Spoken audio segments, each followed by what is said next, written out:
Bu koylar jama Dodo'da жүреді. Dodo'da жүргенде жүреді.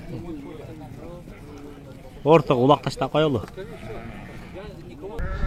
Ассаламу алейкум, урматтуу биздин каналдын көрүүчүлөрү, коноктор, кутмандуу күнүңүздөр менен кайрадан биз сиздерге бир жакшы самалыкты көрсөтөлү деп чечтик. Бул жерде мына Кыргызстандын Булуң бурчунан келген арашаноттор, мына арашаноттор бүгүн коноктоп, Сокулук жамаатынын өкүлү Дауд Рахимов байкебиз өзүнүн чарбасыга чакырып атат. Мына ушунчалык арашанотторду азыр мына ушул жерден биз сиздерге чыгарылыш көрсөтөбүз. Буйруса, мен көргөндөрдөн Новопокровка, Бишкек, Сокулук, Кара-Балта жамааттарынан келген кишилерди көрдүм. Башка дагы бир эки киши бар, башка жамааттардан. Аттуу баштуу биздин арашаноттор мына ушул жакта жүрөт азыр. Машалла.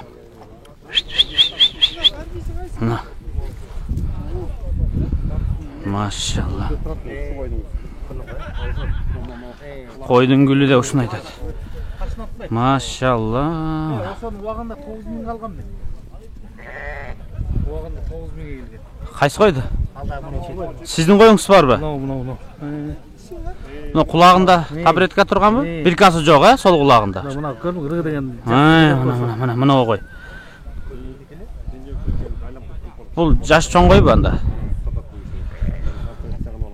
Мына ушул бүгүн самалыкты уюштурган Дауд агабыз. Бул жакта Султан аттуу кочкору, бул жакта атактуу шедевр. Арттагы баары окшошкон келишкен арашан койлор ээси мына ушул Дауд агабыз. Азыр бул чарба боюнча, Дауд агабыздын чарбасы боюнча мен бир чыгарылыш сиздерге жасап көрсөтүп атамын. Буйруса, Дауд Рахимов. Ассаламу алейкум. Ассаламу алейкум. Алейкум. Это Султан. С левой стороны знаменитый шедевр. Шедевр, да. Это шедевр. Это из хозяйства Ришат Габазов. 35 000 долларга сатып алган бул кочкорду тукум алуу үчүн. Канча жаш бул? 31 марта ему исполнится 5 лет. 31 Да. Мартта буга 5 жаш толуптур, бул кочкорго 5 жаш болуптур, машалла. Чыныгы производитель, чистота. Ну, параметр какой? Параметры мы точно не замеряли, а Ришат Ака знает, я его как привез, я не знаю. Ну, вес был 176. Он с матками работал в то время. 76 килограмм. А рост у него, Ришат Ака сказал, метр 1. Вот так. Уши 21, да? 24 у него было уши. 24? Да. Ого. Ну, у него голова большая, поэтому смотрится уже как будто 21-20.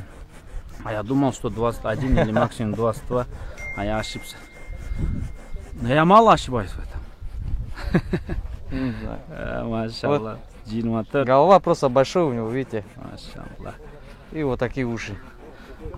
Мне нравится его чистота, мне нравится его ягнята. Я видел его сыновей, дочерей. Поэтому Ришат Ака его не продавал. Он сказал, что не продаст его. Я кое-как с Рахимом вдвоем поехали, уговорили Ришат Ака.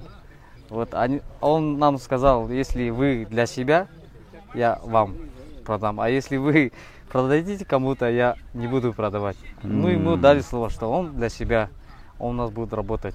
Минимум как 2-3 года у нас на хозяйстве будет работать.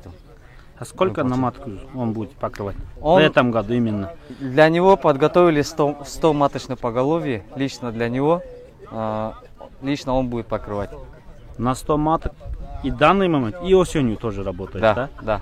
100 маток, в общем, для него будет. Машалла. А из чья линия он? Кемула линия идет. Я точно не могу сказать сейчас. Ну, отец его Кемал. Кемал, да? Да. Все. А вот этот будущий производитель? Будущий производитель. Машалла. Мы уже пробники получили от него. Пробники получили. Вот здесь ягнята сейчас стоят. 2 ягнята от него стоят. Машалла. Возраст его год 4 месяца. Он январский. В этом году осенью мы подготовим для него 50 маточных поголовьев. Это из вашего хозяйства или покупали на племя? Нет, мы купили у Данияра Ака, а Данияр Ака купил у его друга Сухура. Его мать Тимуровская матка и отец Ботинов сын. Азыр хит жаратып аткан Франкелдин ээси. Бир комментарий бербейсизби Алтынбек байке? Жанын өтүң бир. Ассаламу алейкум. Машалла, Аллах Таала берекесин берсин. Давут мен Рахимдин хозяйствосы жакшы экен. Буюрса, бул Ботянын небереси. Сухур байкеден чыккан Буян деген кочкордун баласы. Наркы болсо атактуу шедевер, Ишат байкеден келген. Ушу кочкорлор эми селекцияга иштейт экен. Буюрса жакшы материал. Ойлорунда көрүп атабыз. Жакшы материал чогултушуптур. Алла берекесин берсин. Иншалла. Жакшы материал бар экен, эми ошону чыгарып кыргыз элине таратып, үзүрүн көрө бергиле. Буюрса кыргыз элинин учу кур эмес. Жакшы койлор бар, буюрса дагы жакшы чемпиондор чыга берет деген ниеттебиз. Иншалла Аллах Алла насип кылса. Франкел, сизде Франкел, а? Бизде Франкел. Буюрса иншалла. Көрүңөм, караң, кочкорду кара. Жо, машалла, бул жакшы кочкор. 1 жаш 4 ай экен азыр. Они с Франкелем одногодки, тоже январский. Да. А Франкель тоже январский, он тоже январский. Да, у него тоже Разница года там 4, несколько да? дней у них. Вес замерили? Вес нет. А как думаете? 140 больше выходит, да? Ну, до 140 килограмм. Так выйдет. Да. Ну, точно Это я не хороший могу результат. сказать. Да. Без откормочном состоянии, да? Физически. Ну, как обычно, кормим овцематок, также и его кормим.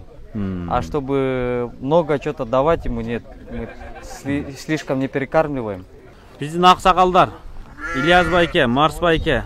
Алейкум ассалам. Рамзан, Эмир байке. Рамзан, Сайкулза. Мен койлор боюнча сиздерден уккум келип атат да. Ээсинен эмес, могу кой баккан кишилерден уккан өтө сонун да. Кичине мындайраак, а? Марс байке, сиз эми аксакал катары Давут байкенин короосуна биринчи жолу келип атасызбы же кандай бир койлор боюнча өзүңүздүн бир оюңузду айтып кетиңиз. Биринчи жолу келген жокмун. Давут менен Рахимдин короосуна. Булар мына канча жыл болду? 2-3 жыл болду. Абдан киришип, мынакей арашанды көрүп атасыңар. Абдан жакшы, мыкты да. Мыкты десең жаңылбайм. Абдан жакшы койлорду чогултуп коюптур. Кудай буюрса жазында төлүн көрөбүз, козуларын көрөбүз, ошондо дагы бир баа беребиз дейм, ойлойм. Бирок мыкты Давут менен Рахимге короосуна береке. Эң главный. Мыкты койлор, мыкты. Салам алейкум, джамаат. Вот сегодня здесь Давуд пригласил нас в свое хозяйство. Давуд, чон рахмат тебе. Машалла, я приятно удивлен, что такое поголовье у тебя есть, что у нас в Кыргызстане такое поголовье есть. Молодец. Дай Аллах баракат твоему хозяйству, чтобы у тебя рождались чемпионы, чтобы мы гордились, что у нас в Кыргызстане достойное поголовье есть у нас. Просто от кочкоров тебе. Будем приходить у тебя покупать, дай Аллах. Иншаллах. Чтобы везде ушной olsun. По-свойски болу там, да? Ошого чоң-чоң баракат тебе, да? От души. Рахмат, от души. От души. А коточный режим круглый год-то у вас или как? Нет, я на пробник всегда кидаю весной. А так, чтобы собирать ягнят, я только кидаю осенью, в августе-сентябре месяце. И собираю я в феврале, в марте. А в этом году каких кочкорок вы будете поставлять на мат? А в этом году я буду ставить шедевра, Султана, сын Белой Стрелы. Вот эти 3 в этом году будут работать, 3 кочкора. В июле будет 7 лет ровно, когда мы с Рахимом начали вот собирать вот такие, держать такие овцы племенные. Вот в июле будет год, 7 лет будет. Мы вообще с Рахимом вначале хотели на Гурбан Байрам покупать овцы. Потом по пути домой купили племенных овец. И вот начали разводить племенных овец. С 13 голов мы вдвоем начали. Вот до сегодняшнего дня мы обновили. 13 голов, да? Да, с 13 голов мы вдвоем начали работать. И с каждым разом мы обновляли. У Рахим байке сколько поголовья есть вашего это друга? Это все вместе. С ним бажа, да? Как да, бажарики, да. Бажалар неме 260 баш кою бар экен Рахим байкенин өзүндө. 2016 жылы баштаган, июлда. 7 жыл болду. Красавица. У вас один афган есть. Афганка есть, да, у вас? Да, для селекции так пару штук тоже взял. Да, многие селекционеры Да. пару штук поставляют. Ну, ред иногда красота дает, да, хороших дает. Да. Но эта афганка, по параметрам афганка, она очень элитная. Ну, арашангойлорду көрөбүз. Ну, сейчас арашановоды сказали, что вот эта матка самая крупная, да, оказывается. Они сразу узнали. У нее сколько в холке? У нее холки 96, сейчас в таком виде. 96 сантиметр. Ушундай турушунда. Ол выставкаларга алып чыга турган өтө чоң кой. Машалла, 270 баш. А как мы можем покупать от вас их потомки или как? Ну, обычно, как люди приезжают ко мне в марте, в апреле месяце. Приезжают ко мне и выбирают ягнят себе. Только кочкорики продают? Нет, ну как, я отбор делаю, кому-то что нравится, они берут. Если хороший, хороший тоже продаем. Ну, хороший по хорошей цене, не каждого устраивает, да, цена. Поэтому, ну, хороший стоит хорошие деньги. Все это знают. Просто некоторые не могут, да, себе позволить купить дорогие овцы. Поэтому от бракованных парни покупают, да, иногда? Ну, у меня браков и не так уж и много бывает. Ну, пару десяток и столько голов по-любому бывает. Есть. Ну, Ничего не будем скрывать, все откровенно. көрдүңүздөрбү? Эми жакшы койлорду сатам деп атат, анча-мынча багасы дагы жакшы болот дейт. Короомдон дагы анча-мынча өзүмө жакпагандарды бөлөм, акчасы жетпегендер ошолорду алат дейт. Желательно только кочкориков продаете? Да. В основном? В основном кочкорики. Ярочки тоже есть, и если обращаются, мы по-любому, если начинающие, мы выделяем. В любом случае помогаем людям. Ким арашанды сүйсө, мына Рахим байкенин коросуна да бир келип, конок болуп, көрүп, консультация алып, көз баары ысык болот да, жүз ысык болот. Көз менен көргөн башка. Мындай койлор өзүнчө бул бир керемет да. Машалла, мен сүйүп калдым ушу койлорду көрүп. Кандай гана сонун койлор бар, а, машалла. Вот, эми мына тонкий суроолорго келели. Рахим байке бул койлорду кантип карайт? Кароо режими кандай? Кормовой базасы кандай? Үйдө турабы? Же жайтка жайылабы? Это хобби или как? Ну, в первую очередь, это мое хобби. Я люблю заниматься этим делом, потому что я от них кайфую, от этих овец. От таких красивых овец я действительно кайфую. И я, и Рахим, мы любим. А занимаемся мы другими делами. Ну, люди, если приезжают, просят, мы продаем. Иногда? Да, иногда мы продаем. А так, это наше хобби. Когда они на пастбище, мы только утром даем. Они пасутся, да, вообще-то? Да, они пасутся, целыми днями пасутся они. Только зимой? Только зимой я дома их держу. Ну, они пасутся здесь, вот на этом пастбище. У нас вот такая красивая пастбище. Вот здесь мы пасем их. Все рядом. Дома кормим. Когда они на пастбище бегают, только даем корм утром и вечером. Только корма даем. И все, больше ничего не даем. Ни сена, ни клевер, ничего. Ну, вообще, с сентября месяца мы уже дома их держим. Сентября месяца. В поле ничего не остается уже? Ну, остается, но не так уж, они только бегают, поэтому мы их дома. Ну, на прогулку мы по-любому на пару часиков их выгоняем побегать. Вот в таком виде, это сейчас они только утром я корм даю, и целыми днями пасутся, а вечером приходят и еще раз корм даю. А насчет рабочей силы, вот пастух один, и насчет ветеринара, если что-то сложное, сделать операцию или еще что-то, если я болезнь не знаю, я тогда зову ветеринара. А так мы каждый год сами, я сам лично вот с Рахимом вдвоем их колем, вот от этого, как его, альбену, вот это все сами делаем. Колем ноги, захромал, сами все делаем. Ветеринар не вызываем. А что если сложные операцию сделать или еще там капельницу на одну, овцу если сделать, тогда мы вызываем ветеринара. Элементарных дел вы сами сделаете, да? Да, элементарных мы сами все делаем. А для них за год сколько тюков, а сколько тонн зерно идет? Ну, Примерно.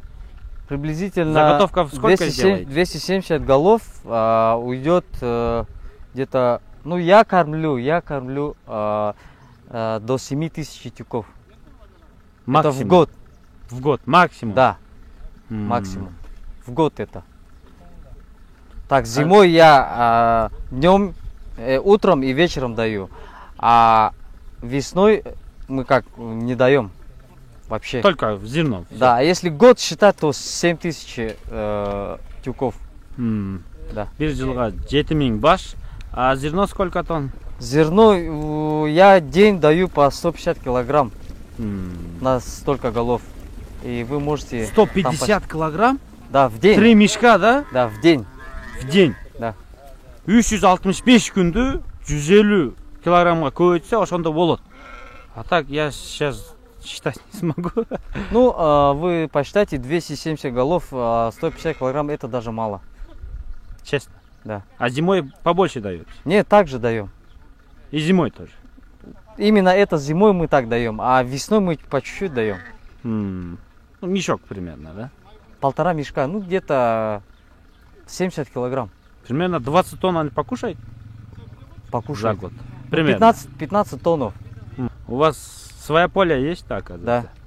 Сами тоже сеем, клевер, там ячмень, кукуруза.